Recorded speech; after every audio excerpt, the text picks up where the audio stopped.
करेंगे और परम पिता परमात्मा का स्मरण।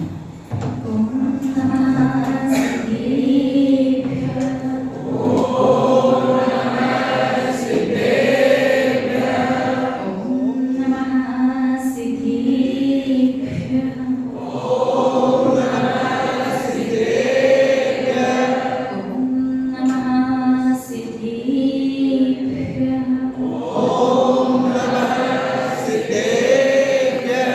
प्रणमो अरिहन्ताणं, प्रणमो श्रीधाणं, प्रणमो आयर्याणं, प्रणमो वज्रायाणं, प्रणमो लोये सप्रसाहुरम्। जय उदित्रकालवल्ली त्रैलोक्य पूज्य विश्वाराध्य पंचतत्व श्री भगवान की आदि विधाता आदि तीर्थंकर कृष्णदेव श्री आदिनाथ भगवान की गोरखम ठोक संग विजयी श्री चिंतामणि पार्श्वनाथ भगवान की विश्व वंदनीय भगवान महावीर स्वामी की परम गुरु परम पिता परमात्मा 1008 श्री सिमंदर स्वामी भगवान की 20वीं सदी के प्रथमाचार्य मुनिकुल पितामह धर्म साम्राज्य नायक चारित्र चक्रवर्ती आचार्य भगवान श्री शांति सागर जी महाराज की रत्नत्र धैर्य बोधन श्रेष्ठ परम श्रद्धेय परम पूजनीय मम शिक्षा दीक्षा गुरु गणनीय श्री सौम्यनंदनी माता जी की अहिंसा प्रधान श्री जैन धर्म की श्री शोभनंदनी माता जी की समस्त हरिका संघ की धर्म स्नेही आप सभी भव्य महानुभाव, जीवन का कोई भी भरोसा नहीं है। ना जाने कौन सा क्षण, कौन सा सेकंड, कौन सा घंटा, कौन सा दिन, कौन सा पक्ष, कौन सा माह, कौन सा वर्ष हमारे जीवन का अंतिम होगा। किस समय इस शरीर से प्राण निकल जाएगी कोई निश्चित नहीं। कभी भी किसी भी क्षण मृत्यु आ सकती है। आज हम जो बात आपको सुनाना और बताना समझाना चाहते हैं, आप ध्यान से और पूरे धैर्य के साथ समझने का प्रयास कीजिएगा। आज का विषय बहुत महत्वपूर्ण है, क्योंकि यूं तो माँ जिनवाणी की हर एक बात और हर एक विषय महत्वपूर्ण ही होता है, लेकिन आज थोड़ा सा अलग हट करके आपको कुछ समझाने का प्रयास कर रहे हैं। ऐसा सोचना है आप लोगों को कि अगर आपका जीवन जब भी पूर्ण होगा, अच्छे सुनिए, अच्छा पूरा जीवन जी करके 70, 80, 90 वर्ष का जीवन जी लिया, बिल्कुल वृद्ध हो गए, अब मुंह में दांत नहीं और पेट में ढंग से सारे फंक्शंस बिल्कुल वीक हो गए, जाने का बुलावे का समय आ गया, प्राण निकलने ही वाले हैं, शरीर पूरा शिथिल पड़ चुका है, और उसी समय अचानक से कोई शक्ति प्रकट हो आपके सामने और आपसे कहे कि आपने जो जीवन जिया जन्म से लेकर के अभी तक, आपके अच्छे कार्यों के फलस्वरूप आपको पुनः एक जीवन और ज्यों का त्यों जीने का अवसर मिल रहा है। बात समझ में है कि नहीं है? जिस संघर्ष के साथ, जिस उतार चढ़ाव के साथ, जिस राग द्वेष के साथ, जिस तेरी मेरी के साथ, जिस दिखावे के साथ, जिस अच्छे के साथ, जिस बुरे के साथ, जिस स्ट्रगल, जिस संघर्ष के साथ आपने पूरा जीवन जिया, जिस सफलता के साथ जिया है, आपको ज्यों क्या क्यों ये जीवन पुनः एक बार फिर से जीने का मौका मिले, तो क्या आप ये जीवन दोबारा ऐसे ही जीना चाहोगे? वही राग द्वेष, इसे मनाना, उससे रूठ जाना, उससे लड़ना, उसे संभालना। थोड़ा सोचो, उत्तर देने की जल्दबाजी नहीं करनी आपको। ये चीज अलग है कि हाँ, देव शास्त्र गुरु का सानिध्य मिलेगा, जैन कुल में जन्म, जैन कुल में रहने का पुनः अवसर मिलेगा, वो एक अलग चीज है। बाकी लेकिन पूरी लाइफ स्टाइल जो आपकी रही, जीवन शैली, जीवन पद्धति जैसी रही है, क्या यही जीवन सुबह से शाम, शाम से फिर सुबह वापस आप ऐसा ही जीना चाहोगे क्या? निश्चित रूप से मन में थोड़ी सी उथल पुथल चल रही होगी। इस प्रश्न का उत्तर आराम से घर पर जाकर सोचना कि मैंने कैसा जीवन जिया है। कभी ये जानते हुए कि सामने वाला सही है, उसका साथ नहीं दिया, सिर्फ अपने अहंकार को संतुष्ट करने के लिए, अहंकार की पुष्टि के लिए। कभी गलत होने के बाद भी सामने वाला निर्बल है, कमजोर है, तो उसके ऊपर अपना प्रभाव दिखाया। ये कैसे नहीं मानोगे, बात माननी ही पड़ेगी, हम आपसे ऊपर है, सुपीरियर है हम आपसे। बहुत सारी चीजें हैं जीवन में, आराम से जाकर विचार करना। निश्चित रूप से शायद आप पुनः दूसरा ये कुछ बदलाव अवश्य चाहोगे कि उस समय इतनी समझ नहीं थी, हम चाहते कि समय पर समझ आ जाए ताकि हम थोड़ा और अच्छा कुछ जीवन जी सकें। क्योंकि आज हम इस जीवन में जैसा जी रहे हैं, जो कुछ भी कर रहे हैं, इन सबका हिसाब किताब तो 101% होगा। और ये बात अपने मन से निकाल दो कि प्रायश्चित लेने से, धर्म ध्यान करने से हमारे किए गए अशुभ कर्म, पाप कर्म कट जाते हैं, बिल्कुल नहीं। धर्म ध्यान करने से, अच्छे कार्य करने से, प्रायश्चित लेने से हमारे जो पाप कर्म है, अशुभ कर्म है, उससे ज्यादा प्रबल हमारा पुण्य कर्म हो जाता है। पुण्य कर्म क्या करता है? जब पाप कर्म का उदय आता है तो उसी समय पुण्य कर्म उदय में आकर के वो पाप कर्म उदय में आया, तकलीफ दी और चला गया, पता ही नहीं चलता। जैसे पाप कर्म माना था कि आज आपको रूखी रोटी का भी लाभ नहीं होगा, उबली हुई खिचड़ी और मूंग की दाल मिलेगी बस। पाप कर्म कैसा था कि भरपेट रूखी रोटी का लाभ भी नहीं होगा, थोड़ी सी आधा एक कटोरी उबली मूंग की दाल और आपको खिचड़ी मिलेगी। लेकिन साथ में पुण्य कर्म कैसा आया? रूखी रोटी का नहीं, 56 भोग का लाभ 101% होगा। समझ पाई कि नहीं है बात? अब जब आपके सामने स्वादिष्ट मन पसंद कई प्रकार के व्यंजन उपस्थित हों तो उन व्यंजनों की उपस्थिति में आपको रूखी रोटी का गम या दुख रहेगा क्या? बोलिए ना, होगा क्या? भगवान आज मुझे रूखी रोटी का भी लाभ नहीं हुआ, बोलिए ना, दुख होगा क्या? उन स्वादिष्ट व्यंजनों के सामने उस रूखी रोटी की तरफ ध्यान भी नहीं जाएगा। आप संसार का सबसे बड़ा भाग्यशाली खुद को समझे, क्या पुण्य को दे, कितनी बढ़िया व्यवस्था, सारी अनुकूलताएं हैं। मानो ठीक इसी प्रकार से हमारा किया गया आज का कार्य, आज का पुरुषार्थ, आज के अच्छे कार्य, आज का धर्म, आज का लिया गया अपनी गलतियों का प्रायश्चित हमारे लिए कल का भविष्य बना करके तैयार रखता है। तो आपको क्या करना है? संयम लेना है। क्यों लेना है? क्योंकि आपने सुकौशल स्वामी की कहानी को कई बार पढ़ा होगा, सुना होगा। वो राजा कीर्तिधर जिसे वैराग्य हो जाता है और वो अपने शिशु को, नवजात शिशु को तिलक करके जाकर के दीक्षा दे देता है। सोचिए कैसा संयोग और नियोग, कैसा निमित्त, कैसा उपादान का संयोग कि कई वर्षों तक जब वो रानी गर्भवती नहीं हुई तो अन्य देवी देवताओं के पास, सभी के पास गई। एक दिन एक साधु के पास पहुंची। साधु भगवंत ने कहा यदि जीवन में सुख संपत्ति, संतान प्राप्ति, स्वास्थ्य, सफलता नहीं मिल पा रहा तो इसका सबसे बड़ा कारण होता है हमारे पुण्य की कमी। क्योंकि आज देखो, रोज मंदिर आने वाले भी शायद उतना सफल ना हो पाए जिसने कभी दर्शन नहीं किए वो व्यक्ति जितना सफल हो जाता है। क्योंकि मंदिर आने से कुछ नहीं होता, जो मंदिर नहीं आ रहा वो ज्यादा सफल है। तो कल से मंदिर आना, बोलिए ना, तो आज जो कुछ भी मिल पा रहा है पुरुषार्थ मायने रखते हैं, पुरुषार्थ से ज्यादा पुण्य वो महत्वपूर्ण है। आपकी लाइट, पंखा वगैरह इन चीजों को चलाने के लिए बोर्ड, स्विच और कनेक्शन की आवश्यकता है, बट उससे भी ज्यादा महत्वपूर्ण है लाइट हाउस में लाइट का बनना। अगर लाइट हाउस में लाइट ही ना बने तो सिर्फ फिटिंग करवाने मात्र से, डीपी लगवा लेने से, ये सारी चीजें लगवा लेने से, बोर्ड वगैरह लगवाने से, स्विच वगैरह लगवा लेने से काम चलेगा क्या? नहीं चलेगा। तो वो लाइट हाउस का काम क्या करता है? हमारा पुण्य। बाकी कनेक्शन वगैरह ये सारी चीजें क्या है? पुरुषार्थ की तरह। पुण्य और पुरुषार्थ दोनों को बैलेंस करके चलिए। वो सुकौशल स्वामी जिनका जन्म से पूर्व उनकी मां कई वर्ष तक गर्भवती नहीं, यहाँ वहां सब जगह एक मिजाज ने कहा कि जीवन में सुख संपत्ति, संतान प्राप्ति, आरोग्यता, सफलता यदि किसी वजह से नहीं मिल पाती उसमें सबसे बड़ा हाथ होता है हमारे पुण्य की कमी का। तो ऐसा कार्य करो जिससे पुण्य की विशेष प्राप्ति हो। उन्होंने देव शास्त्र गुरु की आराधना, अर्चना, भगवान धृतदेव की आराधना कैसे की जाती है? अभिषेक पूजन वगैरह करके। जिनवाणी की आराधना कैसे की जाती है? शास्त्र स्वाध्याय करके। आप लोग बड़े देव शास्त्र के एक पूजन कर ली, होगी तीनों की आराधना, बात खत्म, जाके घर आराम से बैठो। नहीं, देव शास्त्र गुरु की पूजन करना अपनी जगह है, लेकिन प्रतिदिन देव शास्त्र गुरु की आराधना, अर्चना करनी चाहिए। कैसे?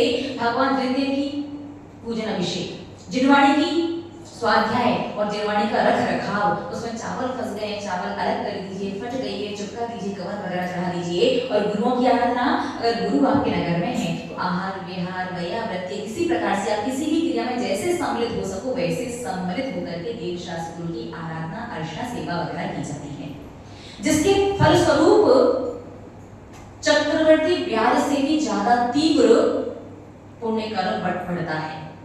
सबसे तीव्र, सबसे तेज, सबसे गाढ़ा अगर आपको अपना पुण्य करना है तो प्रतिदिन नियम से देव शास्त्र गुरु की आराधना अर्चना शुरू कर दो। अब मन में प्रश्न आ सकता है कि गुरु का लाभ तो जब कभी ही मिलता है, तो क्या करें गुरु के लाभ वाला फल मिल सके, उसके लिए कम से कम इतना करो कि अगर नगर में कॉलोनी में गुरु नहीं है तो उनकी आहार की जो बेला होती है, बेला टाल करके भोजन करो। 9 साढ़े 9 बजे के बाद करो भोजन, और बेला नहीं भी टाल सकते पहले तो, क्योंकि मॉर्निंग में अपना क्या हो जाता है सर, ब्रेकफास्ट वगैरह चाय पीना तो लोग करने नहीं जाते कई लोग तो यदि अगर आप समय टाल करके भोजन वगैरह नाश्ता वगैरह नहीं कर सकते तो कम से कम एक चीज को दिमाग में फीट करके रख लो कि जैसे 9:30 पौने 10 बजेंगे वैसे जहां भी रहो, ऑफिस में रहो, रोड पर रहो, घर में रहो, आंखें बंद करके हाथ जोड़ के भावना भाना पूरे 2.5 द्वीप में जितने भी दिगंबर साधु हैं सभी के निरंतराय आहार हो। मुश्किल है क्या यार अर्चना आराधना? बोलिए ना। सबसे तीव्र, सबसे ज्यादा गाढ़ा पुण्य करने का सबसे सस्ता तरीका, इससे सस्ता कुछ नहीं हो सकता। भगवान जिनेंद्र देव का अभिषेक पूजन, पूजन के लिए भी सबसे आसान तरीका क्या बता दिया कि एक अर्घ घर से रोज लेकर के या अपने घर की तरफ का एक अर्घ अवश्य समर्पित करो। भगवान जिनेंद्र देव को नव देवताओं का नाम लेकर के या देव शास्त्र गुरु का नाम लेकर के एक अर्घ चढ़ाना भी लघु पूजन कहलाता है। क्या कहलाता है? लघु पूजन। एक अर्घ चढ़ाना मुश्किल है क्या? जिनवाणी की आराधना कैसे? अरे रास्ते से निकल रहे हो, मंदिर में तो आए हो, आपको जिनवाणी लगी दिखाई दे रही है, कोई छोटी जिनवाणी बीच में है, ऊपर नीचे आगे पीछे अव्यवस्थित जिनवाणी रखी हुई है, आप उन्हें व्यवस्थित कर दीजिए। जिनवाणी गिर रही है उन्हें ठीक कर दो, और मौका मिले तो एक आध जिनवाणी उठा करके उसमें देख लो चावल वगैरह फंसे हैं उन्हें अलग कर दो, और एक आध मिनट का समय हो तो शास्त्र पुस्तक जिनवाणी उठा करके थोड़ा सा एकाध लाइन करके स्वाध्याय कर लो। और नहीं भी कर पाओ तो आजकल इतनी बढ़िया व्यवस्था विज्ञान ने कर रखी है, टेक्नोलॉजी, घर पर बैठे बैठे प्रवचन सुनो, धर्मोपदेश नाम का स्वाध्याय हो ही जाएगा। किसी से कोई प्रश्न पूछ लो, स्वाध्याय हो ही जाएगा। आपने जो भी सुना है समझा उसका चिंतन कर लो, स्वाध्याय हो ही जाएगा। रहता है कभी कहीं बैठे बैठे जाना का कोई काम कर रहे हैं, किसी से कोई बात कर रहे, याद है हम शिखर जी गए थे, अरे वाह वो भी क्या दिन थे, शिखर जी जाते थे, बिल्कुल बाइक वगैरह इतनी कम हुआ करती, बड़ा आनंद आता, पूरी ग्रुप जाते थे, तो पैदल चलने का मजा, वो एक चौक पर जाकर के जयकार लगाने का जो आनंद था, वो अब इस समय नहीं आता। बहुत बड़ा चिंतन हो सकता है, ये भी आपका क्या हो गया? स्वाध्याय ही हो गया। तो जिनवाणी की आराधना अर्चना करना मुश्किल है क्या? बोलिए ना, समझ में है? तो ये सबसे आसान तरीका बता कि ना तो कोई त्याग करना है, ना कोई नियम लेना है, और ना ही कोई विशेष कठोर तप या साधना करना है। एक अर्घ, स्वाध्याय और डेली निरंतर आहार की भावना, बस ये 3 काम करो। सबसे अधिक तीव्रता से, सबसे ज्यादा जल्दी जो गाढ़ा पुण्य होता है, प्रबल पुण्य होता है, शातिश पुण्य होता है, उसको बंद करने का सबसे आसान तरीका ये 3 कार्य। देव शास्त्र गुरु की आराधना अर्चना कम से कम इन आसान तरीके से तो करो ही करो। इसका ये मतलब नहीं कि बाकी तरीके से करना बंद कर लो। ये बढ़िया, एक अर्घ चढ़ाओ, लघु पूजन हो गई, कल से पूजन, और जिनवाणी में से चावल निकाल दो, कल से स्वाध्याय, है ना। और गुरुओं की ये बढ़िया चीज है, माता जी ने 9:30 बजे भावना भरो बस कि 2.5 दिन में जितने भी दिगंबर साधु में सबके निरंतर आहार हो जाए, घर से 16 पहन करके चौका लगाना और आहार देने जाना। ऐसा वाला शॉर्टकट नहीं पकड़ना, ये परिस्थिति के लिए है। बाकी के समय तो जितना ज्यादा जैसा कर सके उतना ज्यादा लाभ होता है। तो जब दिगंबर साधु का उपदेश सुनकर के सेठानी ने देव शास्त्र गुरु की आराधना अर्चना करना शुरू किया, तब 7 वर्ष बाद संतान हुई, और साधु ने पहले ही भविष्यवाणी कर दी थी कि संतान का मुख देख करके पिता को वैराग्य होगा, और पिता को बुरी अवस्था में देख करके संतान को वैराग्य हो जाएगा। देखिए कैसा नैमित्तिक संयोग। अब रानी के मन में डर बैठ गया। संतान के जन्म के कितने समय तक तो उसने राजा को बताया नहीं, लेकिन कहते हैं होनहार अगर प्रबल हो तो उसे टाला नहीं जा सकता। 15 दिन के अंदर ही राजा को पता चल गया कि रानी ने संतान को, शिशु को जन्म दिया है। राजा गया और 15 दिन के बच्चे को देख करके उसका राज तिलक करके जाकर के दीक्षा ले ली, और उस बच्चे का नाम रखा गया सुकौशल स्वामी। अब उनकी मां के मन में डर बैठ गया, चलो कम से कम पति गए सो गए, बेटा नहीं जाना चाहिए, कम से कम बेटे के सहारे अपना जीवन जिया जा सकता है। तो उन्होंने अपने पूरे महल का ऐसा विस्तार किया कि उस सुकौशल स्वामी को सारी सुविधाएं, सारी अनुकूलताएं महल के अंदर ही उपलब्ध करा दी गई। थोड़ा बहुत जो भी टहलना है, घूमने जो भी करना है, महल के अंदर ही बगीचा बना हुआ है, छत पर जाओ, गार्डन में जाओ, स्कूल, सारी चीजें अंदर ही अंदर है। एक दिन हुआ ये संयोग से, सुकौशल स्वामी महल की छत पर घूम रहे थे और सामने से दिगंबर मुनिराज को आते हुए उन्होंने देखा। जीवन में पहली बार देखो माँ ने कैसी व्यवस्था कर रखी है। मोह में संसारी प्राणी इतना तक अंधा हो जाता है कि स्वयं के पति ने दीक्षा ले ली, पुत्र दीक्षा ना ले ले, पुत्र के मोह में मां इतना अंधा हो गई कि नगर में दिगंबर साधु के भ्रमण पर प्रतिबंध लगा दिया गया कि दिगंबर साधु ना रुकने के लिए ना आहारचर्या के लिए नगर में प्रवेश नहीं कर सकते, नगर में नहीं आ सकते। देखो संयोग की बात ऐसी नहीं कि वही मुनिराज, कौन सा मुनिराज? कीर्तिधर राजा शुभस्व स्वामी के पिता आहारचर्या के जैसे ही राजमार्ग से आए कि सेवकों ने रोक दिया, मामले नहीं जा सकते, रानी की आज्ञा है। और यही सारा होते हुए सुकौशल स्वामी ने देख लिया तो उन्होंने जो उनके आसपास जो दासी दास थे, जो उनकी धाय माँ थी, उनसे पूछा कि वो सामने से कौन आ रहा है। उसी समय उनकी माँ ने आकर के कहा वो कोई नंगा भिखारी है, कोई नहीं विशेष। सोचिए मतलब परिणामों की विचित्रता, ये संसार की विचित्रता देखते चलिए। वो माँ एक संतान के मुंह में किस हद तक जा सकते, धर्म से कितना द्वेष हो सकता है। क्या कहते मुनिराज को? भिखारी, जिनकी वजह से जो तुम्हारे कई पति हुआ करते थे, राजा थे, जब उनसे विवाह हुआ तब तो रानी कहलाई। भले तुम्हारा पुण्य होता है बहुत अलग बात है, विशेष बात है, लेकिन संयोग तो कहीं ना कहीं निमित्त तो वो बने थे ना। आज तुमने उन्हें भिखारी कह दिया, लेकिन सुकौशल स्वामी को संतुष्टि नहीं हुई। उन्होंने कहा इतना तेज और इतनी मनमोहक छवि किसी भिखारी की तो नहीं हो सकती।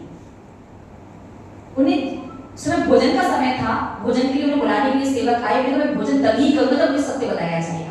कुछ तो सत्य और ही है, ये सत्य नहीं भिखारी है।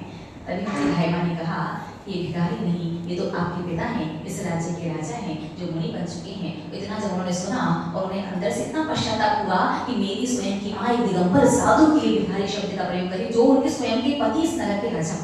उन्हें पश्चाताप हुआ, महल से उतर करके आए और उनकी माँ रास्ते से चलते चले जा रहे हैं और जाकर के पिता के पास पहुंच कर निवेदन किया कि ये संसार जब आपको अच्छा नहीं लगा तो मुझे क्यों इस संसार में छोड़ गए। अब मेरा आपसे यही निवेदन है, संसार में कोई किसी का नहीं होता, जब तक एक दूसरे का स्वार्थ चल रहा है तब तक आप बहुत अच्छे हो, और एक बार मना करके देखो तो संसार में आपसे बुरा कोई नहीं। जिससे जितना ज्यादा राग होगा, जिससे जितना ज्यादा स्नेह होगा, उस व्यक्ति से द्वेष भी उससे कई ज्यादा गुना होगा। जाकर के निवेदन किया और जब मुनिराज का उपदेश सुना तो उपदेश सुनकर के ऐसा परिवर्तन सुकौशल स्वामी के अंदर हुआ कि सीधे उन्होंने पहली बार जीवन में दिगंबर साधु के दर्शन किए और पहले ही दर्शन में जिन दीक्षा ले ली। और जब रानी को ये बात पता चली, उनकी इतने आर्द्र रौद्र परिणाम बने, इतने आर्द्र परिणाम बने कि उनका कुछ समय बाद मरण हो गया। संक्लिष्टता में आकर के, पुत्र मोह में आकर के, और मर करके भयंकर जंगल में एक व्याघ्री, एक कौन बनी? सिंहनी बनी, व्याघ्री बनी। अब दोनों मुनिराज पिता और पुत्र दोनों साधु बन चुके हैं, मुनि बन चुके हैं, भ्रमण कर रहे हैं, जंगल जंगल भ्रमण करते करते एक अटवी में पहुंचे और 4 माह की साधना करें, चातुर्मास में वहीं रुक गए। और देखो संयोग, फिर ये संसार की विचित्रता। आप जिसे मेरा अपना प्रिय कहते हैं, जिसके लिए हर एक पाप, हर एक घर की क्रिया छोड़ देते हैं, हर एक पाप करते हैं, जिसके लिए कुछ भी कर गुजरने के लिए तैयार हो जाते हैं, वो जीव कब कहां कौन किस रूप में आए कोई भरोसा नहीं है। इसलिए संसार का लोक व्यवहार, संसार के संबंध, संसार की रिश्तेदारी उतनी ही निभाओ जितना आपका कर्तव्य है। कर्तव्य से आगे जाने की आवश्यकता नहीं है। कर्तव्य से बाहर जाओगे फल तो पूरा पाप का आपको भोगना पड़ेगा। सामने वाला तो आया, काम निकला और आगे अपने अपने कर्मों के अनुसार चला जाएगा। वो उसी अटवी में दोनों मुनिराज विहार करते हुए पहुंचे जहां पर कौन? वो व्याघ्री रहती थी। और उस व्याघ्री को जो पूर्व भव्य मुनियों से जो द्वेष था, जो कि पति ने दीक्षा दी, छोटे से बच्चे को छोड़ के चले गए तो मन में द्वेष की भावना आ गई थी कि साधुओं के दर्शन बच्चे को करने नहीं देने, कि बच्चे ने जैसे ही साधु का मुख देखेगा तो दीक्षा ले लेगा। फिर पुत्र ने भी दीक्षा ले ली, पुत्र मोह में संक्लिष्टता परिणाम मत करके वो व्याघ्री बनी। जैसे ही दो मुनिराजों को सामने बैठ करके ध्यान मुद्रा में देखा, क्रोध में आकर के सुकौशल स्वामी को पैर से खाना शुरू कर दिया। संसार की विचित्रता ये वही माँ है जिसने हर एक सुविधा, हर एक चीज महल के अंदर ही उपलब्ध कराई थी। जिस बेटे को जरा सा दुख, जरा सी तकलीफ नहीं होने दी थी, जिस बेटे के मोह में आकर के जिसने मृत्यु को वर्ण कर लिया था, वही माँ अब नुकीले नुकीले दांत, नुकीले नुकीले दांतों से फाड़ फाड़ करके, चीर चीर करके उन्हें खाना शुरू कर देती। संसार की विचित्रता है। इसलिए अति का मोह करने की आवश्यकता नहीं संसारी प्राणियों से। और ये कहानी किससे नहीं है, ये सारी वास्तविक घटनाएं हैं, आज से थोड़ी ज्यादा समय पूर्व ही थी, लेकिन हुआ तो है। कई बार संसारी प्राणी के मन में विचार आता है, किसने देखा ऐसा हुआ था? सब तो कहने सुनने की बात है, ऐसा कुछ नहीं होता। अगर ऐसी भ्रांति आपके मन में है, हम आपसे एक प्रश्न पूछना चाहते हैं, एक और एक दो होते हैं, किसने कहा, किसने देखा? क्या प्रूफ है, क्या प्रमाण है आपके पास कि एक और एक दो ही होंगे, 3 या 5 नहीं हो सकते? कोई प्रमाण दीजिए, कौन देगा प्रमाण? सब पढ़े लिखे एजुकेटेड लोग हैं ना, सभी लोग वेल एजुकेटेड है ना। एक और एक दो ही होते हैं, क्या प्रमाण है आपके पास? दो ही क्यों माने? 3, 5, 0 कुछ और क्यों नहीं मान सकते? तो हम क्या कहेंगे? हमने अपने गुरु से, शिक्षक से यही सीखा है। शिक्षक के पास क्या प्रमाण है? उन्होंने अपने शिक्षक से यही सीखा। उनके पास क्या प्रमाण है? उन्होंने अपने गुरु से यही सीखा। तो परंपरा से ज्ञान आ रहा है, इसलिए आज पूरा संसार एक और एक दो ही मानता है। ठीक ऐसे ही जो बात हम आपको सुना रहे हैं, ये घटना, ये चीज भले हमने अपनी आंखों से प्रत्यक्ष नहीं देखी हो, लेकिन हमने अपने गुरु से सुनी, गुरु ने अपने गुरु से सुनी, गुरु ने उनके गुरु से सुनी, और ऐसे करके पूर्वाचार्य तक, ये कुंद आचार्य तक, भद्रबाहु स्वामी तक, गौतम गर्दा तक, फिर भगवान महावीर स्वामी तक ये चैन गई है। और भगवान महावीर स्वामी ने साक्षात अपने केवल ज्ञान में इस घटनाक्रम को देखा है, तब उनकी दिव्य ध्वनि में ये बात आई, और गुरु परंपरा से आज आते हुए हम आपको सुना रहे हैं। इसलिए ये बात पूर्णतया प्रामाणिक है, और आपको आगों की बात भले दिखाई ना दे, लेकिन मानना तो पड़ेगा। वो मां जिसने मोह में आकर के प्राण तक त्याग कर दिए, मोह में आकर के संतान को जरा सा कष्ट नहीं होने दिया, हर सारी सुविधा महल के अंदर उपलब्ध करवाई, वही मां चारों तरफ से दोनों पैरों को खाना शुरू कर देती है, फाड़ती जा रही है नाखूनों से और दांतों से, और ऐसा रक्त बह रहा है, लेकिन उस मां के अंदर, उस शालिनी के अंदर, उस व्याघ्री के अंदर रंच मात्र भी करना नहीं। पहले वो मोह और अब ये दशा, ये संसार की वास्तविकता है। महानुभाव, संसार में तो हर एक कदम कदम पर कष्ट है, हर एक कदम कदम पर आपकी परीक्षा है, लेकिन बहुत दुर्लभ से मिलने वाला जैन धर्म, जैन कुल आपको मिला है। आपको संसार का सबसे बड़ा सौभाग्यशाली व्यक्ति अपने आप को समझना चाहिए, और निश्चित रूप से कम कुछ ऐसे कार्य तो नहीं करने चाहिए जो एक जैन शावक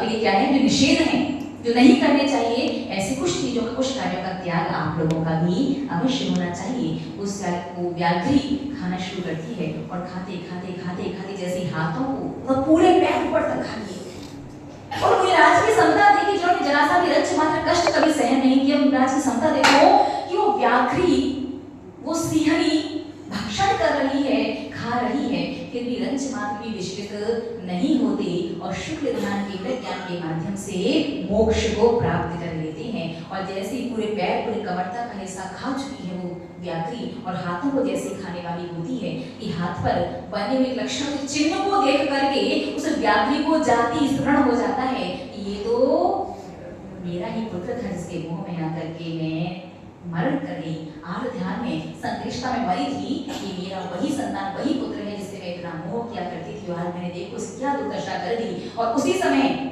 जो दूसरे मुनिराज थे, उनका ध्यान विसर्जित हुआ, उन्होंने उस व्याघ्री को उपदेश दिया, व्याघ्री को आत्मग्लानि हुई, पश्चाताप किया, उस व्याघ्री ने अणुव्रत लिए, और अणुव्रत लेने के बाद संन्यास मरण करके वो व्याघ्री स्वर्गों में सोचिए, मुनि हत्या की, मांस खाया, हिंसा की, फिर भी एक संयम का प्रभाव, संयम की महिमा देखिए, अणुव्रत का प्रभाव देखिए, कि वो स्वर्गों में वो जीव चला जाता है। शायद दुर्गति में जाना पड़ सकता था। महानुभाव, आज हम आपसे यही कहना चाहते हैं कि अब चातुर्मास लगभग अपने अंतिम बेला की ओर है। कुछ ही दिनों में चातुर्मास पूर्ण रूप से पूर्ण हो जाएगा, दीपावली के शुभ प्रातः काल। तो अब तो कुछ दिन ही शेष हैं, और कुछ शेष दिन ही अति विशेष हैं। जितना अपन ले सके, जितना समझ सके, उतना समझ करके चलो कि एक एक बात, एक एक शब्द भगवान जिनेंद्र देव की वाणी का है, और शास्त्रों में लिखा है कि भगवान जिनेंद्र देव की वाणी का एक एक शब्द भी काम में जाता है, और असंख्यातों असंख्यात कर्मों की निर्जरा करवा देता है। कितना विषय याद रहेगा, कितना नहीं रहेगा, कितना आचरण में लेकर के आ पाओगे, कितना नहीं लेकर के आ पाओगे, कोई बात नहीं। सुनने मात्र से भी एक एक शब्द से असंख्यात असंख्यात कर्मों की निर्जरा हो रही है। फिर तो हमारी स्पीड भी राइज नहीं, 2x की स्पीड से सुनाते हैं, ऐसा कुछ कुछ शब्द बता के जाते हैं हमें, और कितने सारे शब्द आप कानों से सुनते हैं, कितने सारे माँ जिनवाणी के शब्द सुनकर आप अशुभ कर्मों की निर्जरा तो विशेष रूप से कर ही रहे हैं। लेकिन कल तो मलाई का दिन है, पूरी चातुर्मास की मलाई कल मिलने वाली है विशेष। अब कल कुछ ऐसा आप लोगों को मिलने वाला है, कल ऐसा विशेष कुछ होने वाला है और वो उन्हीं को ही मिलेगा जो यहाँ पर समझी भैया उपस्थित नहीं, उनको नहीं, फिर वो आना कुछ चीज रहेगी नहीं। जो यहाँ पर उपस्थित रहेंगे, जो कल ठीक 7:30 बजे यहाँ आएंगे, उन्हें ही वो विशेष चीज मिलेगी। और वो विशेष चीज क्या है उसकी व्याख्या तो हम कल करेंगे, कल बताएंगे। वो इतनी विशेष है कि जो आपको आज तक नहीं मिली और उसका जो प्रभाव 45 दिन के अंदर आपके जीवन में आएगा, आप खुद महसूस करोगे। 45 दिन तो हम भी फिलहाल सब ठीक रहा तो कहीं नहीं जा रहे और आप भी कहीं नहीं जाओगे, समय से पहले मिल ही जाएंगे। 45 दिन बाद समय से पहले से आगे कहीं मिलेंगे, आप खुद महसूस उसकी शक्ति उसकी पावर को कर पाएंगे। और जो चीज आज तक जीवन में आपको नहीं मिली और आगे का भी कोई भरोसा है नहीं, वो चीज कल उन्हीं को मिलेगी जो यहाँ पर उपस्थित रहेंगी। तो कल क्या है, कैसे होना है, क्या मिलेगा और क्या वो विशेष है, ये हम आपको कल ही बताएंगे। तो कल विशेष समय का ध्यान रखना है, 7:25 तक यहाँ पर उपस्थित होना ही है। और कल विशेष चीज के साथ साथ अपन दीपावली के बारे में जो कुछ कुछ विशेष समझना है उसे भी समझेंगे। तो महानुभाव आज हम बस आपको यही बताना चाहते हैं कि कैसे संयम के माध्यम से, कैसे नियम के माध्यम से, विशेष रूप से 5 अनुव्रतों के माध्यम से जीव देव गति को देव पर्याय को प्राप्त कर लेता है और वहां से आकर के निकट भवों में मोक्ष जा सकता है। महानुभाव ये जीवन पुनः यदि आपको जीने का अवसर मिले तो आपको पश्चाताप नहीं होना चाहिए, मैंने ये छोड़ दिया, ऐसा रह गया, ऐसा लगे कि हाँ मैंने अपना पूरा जीवन ढंग से और व्यवस्थित जिया है, जिसे जीवन जीना सच में कहा जाता है। बस आज इतनी सी शिक्षा लेकर के जाना, देव शास्त्र गुरु की आराधना अर्चना मुझे प्रतिदिन तीनों की करनी है, एक भी चीज की कमी नहीं होनी चाहिए। और वैसे हमें लगता है जहां तक देव शास्त्र गुरु भले ही छूट जाते हों, है ना, वो अनुमोदना भले ही ना कर पाते हो, भावना भले ही ना खा पाते हो, लेकिन स्वाध्याय तो लगभग सभी का हो ही जाता है। रास्ते में मिलने जुलने वाले रिश्तेदार वगैरह फोन आकर पता नहीं पूछते हैं कौन से साधु हैं, आज कहाँ गए थे, यात्रा करने चल रही हो क्या। धार्मिक चर्चा तो होती ही रहती है, ये भी एक प्रकार का स्वाध्याय ही है, जिनवाणी की अर्चना हुई जाती है। दर्शन करने जाते हो, द्रव्य लेकर के जाते हो, जिनेंद्र देव की अर्चना भी हो ही जाती है, गुरुओं की बच जाती है। आज से प्रयास कीजिएगा, 9:30 पौने 10 बजे जहाँ भी जैसे भी रहो, आंखें बंद करके हाथ जोड़ करके क्या बोलेंगे, पूरे 2.5 दिन में जितने भी दिगंबर साधु हैं सभी के निरंतराय आहार हो। बस इतनी भावना पा करके आप अपने पुण्य को प्रबल रूप से गाढ़ा कर सकते हैं। शेष चर्चा आगे में स्वाध्याय का विषय भी चल रहा था, उस विषय को भी समझना है। और सबसे महत्वपूर्ण तो कहानी, कौन सी कहानी, किस चीज की कहानी रमन भैया? 3 दिन पहले कौन सा विषय कहानी छोड़ी थी? भूल के आप कैसे भूल सकते हैं, आज तो सैटरडे है ना।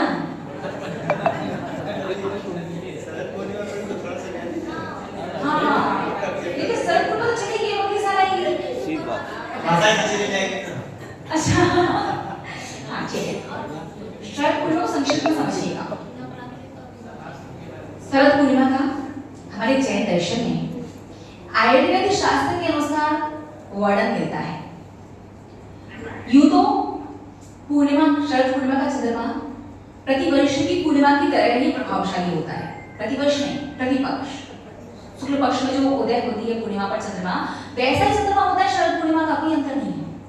लेकिन आयुर्वेद शास्त्र के अनुसार एक अंतर विशेष होता है। वो अंतर विशेष ये होता है कि शरद पूर्णिमा का चंद्रमा जो होता है वो बारिश की समाप्ति पर आती है। शरद पूर्णिमा वर्षा ऋतु, वर्षा काल पूर्ण हो चुका है, अब शीत ऋतु का प्रारंभ होगा।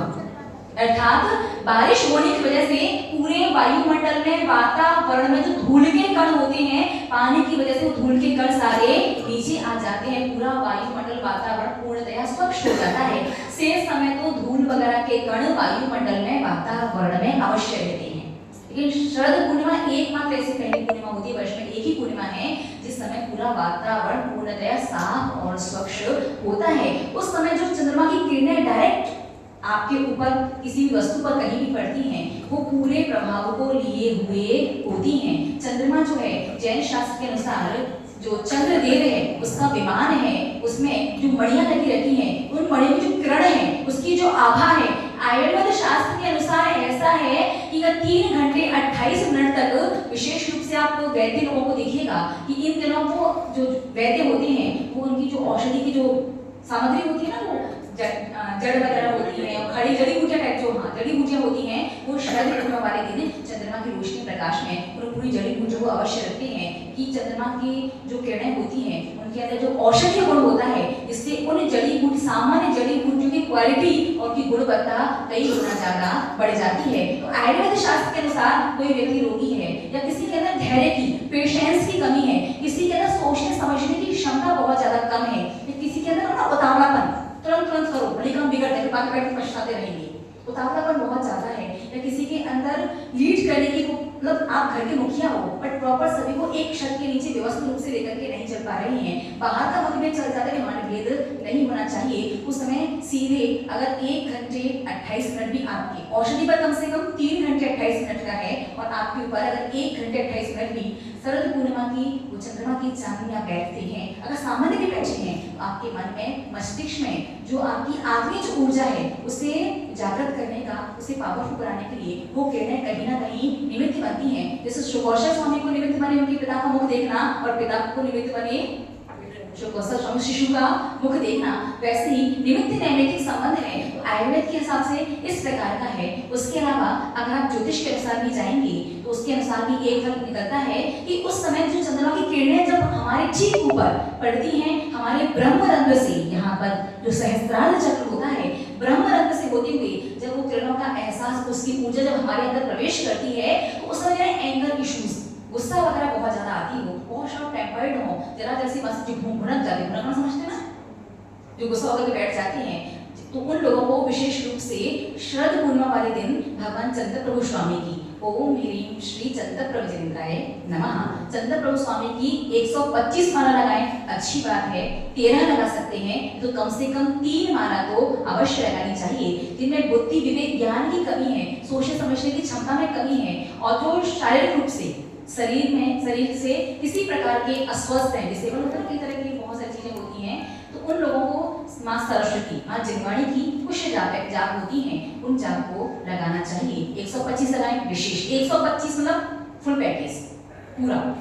13 मतलब चलो 25% बेटर होगा और 3 माला कम से कम 10%, तो 3 माला कम से कम लगाने विशेष से, तो पूरे वर्ष जो लाभ नहीं ले पाएंगे, कि पूरे वर्ष जो चंद्रमा की किरणें आएंगी उनमें धूल मिट्टी के कण का एहसास, उसकी ऊर्जा, उसके परमाणु के साथ ही आएंगी। शरद पूर्णिमा वाली चंद्रमा में एक भी धूल मिट्टी का अशुद्ध परमाणु की ऊर्जा साथ नहीं आती, पूर्णतः साफ स्वच्छ चंद्रमा की किरणें आपके पास तक पहुंचती हैं। इस प्रकार का सुनने में आता है और पढ़ने में आता है। और एक और चीज, इस समय कुछ लोग फल मेवा वगैरह रख देते हैं चंद्रमा की किरणों के नीचे, तो खीर वगैरह तो हम प्रतिपादन नहीं करते, क्योंकि जैन धर्म, जैन शास्त्रों के अनुसार खीर की मर्यादा नहीं है।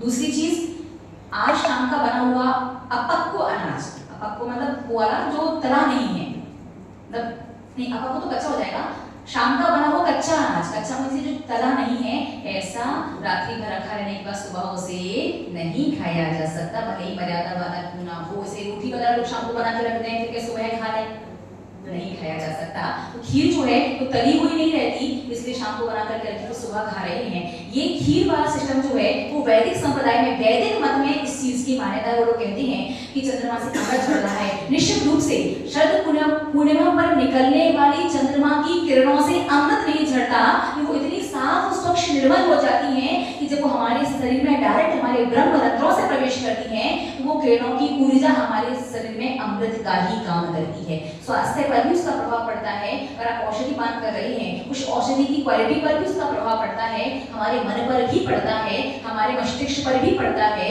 और शारीरिक फिजिकल कोई डिसेबिलिटी वगैरह कुछ है उस पर भी उसका प्रभाव पड़ता है।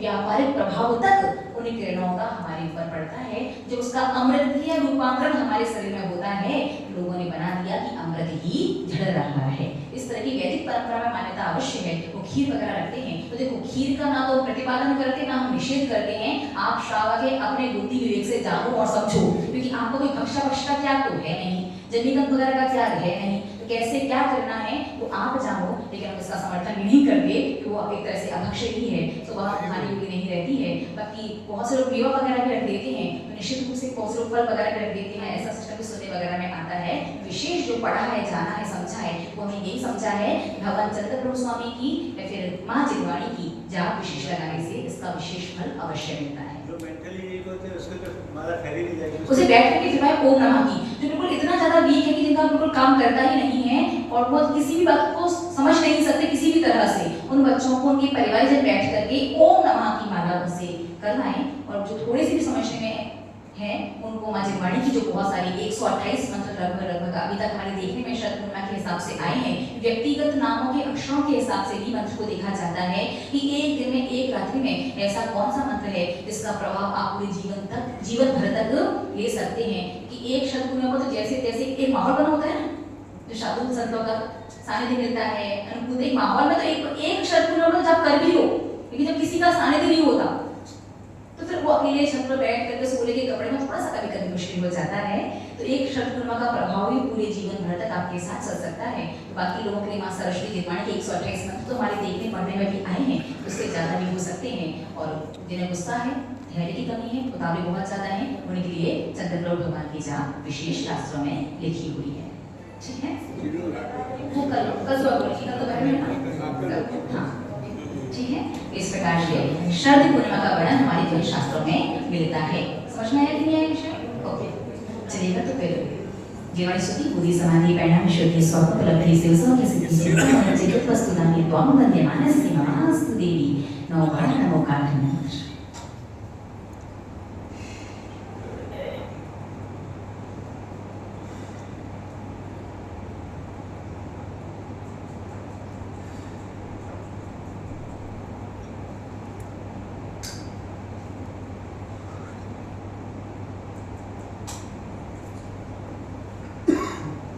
जय बोले गोशामणी जी बड़ी माता की, परम श्री परम पूजनीय मम शिक्षा दीक्षा गुरु गणनी हरिका श्री स्वामी नंदिनी माता जी की। ओम नमः।